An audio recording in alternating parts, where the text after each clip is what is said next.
Hello guys, అందరికీ నమస్తే. Welcome back to our channel enjoy vlogs. Guys, మనమైతే పోయిన వీడియోలో జుమ్మా మసీద్ అయితే మీరు చూసేస్తారు కదా, ఈ మసీదును మొత్తము. మనం పోయిన వీడియోలో వచ్చేసి అనంతపురం నుంచి గండికి జర్నీ, అలాగే జుమ్మా మసీదు చూసేసుకున్నాం అనమాట. ఇప్పుడైతే మనమైతే ఇప్పుడు రంగనాథ స్వామి ఆలయానికి అయితే వెళ్తున్నాము. రంగనాథ స్వామి ఆలయము ఈ పార్ట్ 2లో వచ్చేసి మన రంగనాథ స్వామి ఆలయము, అలాగే మాధవరాయ స్వామి ఆలయము, అలాగే పెన్నా నది గండి, ఈ 3 చూసుకున్నాం అనమాట. ఇది జుమ్మా మసీద్ పక్కనే ఉన్న మనమైతే రంగనాథ స్వామి ఆలయానికి అయితే వచ్చేసాము. ఇది రంగనాయకుల స్వామి ఆలయం అని కూడా పిలుస్తారనమాట. ఒకసారి ఈ ఆలయం గురించి మనం తెలుసుకుందాము. చూడండి, ఈ వీడియోని అయితే లాస్ట్ వరకు చూడండి, స్కిప్ చేయకుండా మనం గుడిలోకి అయితే ఎంటర్ అవుతున్నాం. గైస్, ఈ ఆలయం ముఖప్రవేశం వచ్చేసి తూర్పు ఫేసింగ్ అయితే ఉందన్నమాట. అలాగే ఈ ఆలయంలో మండపాలు ప్రత్యేకత ఉందన్నమాట.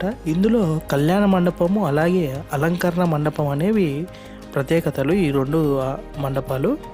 గైస్, ఈ ఆలయంలో మనకి మూల విరాట్ అయితే ఉండడనమాట.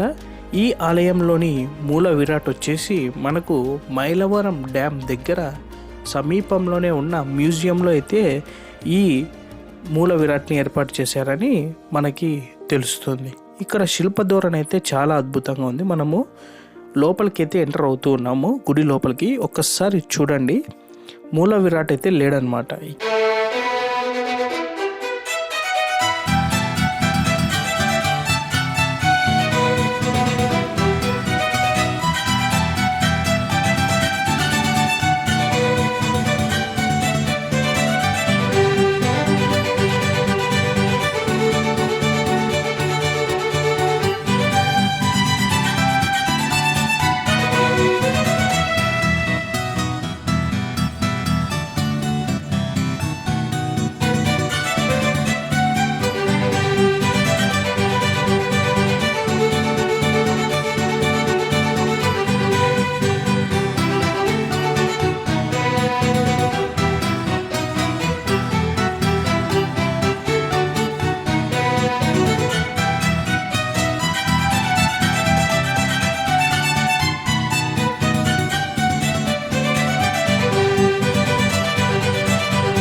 చూసింటారు కదా మీరు.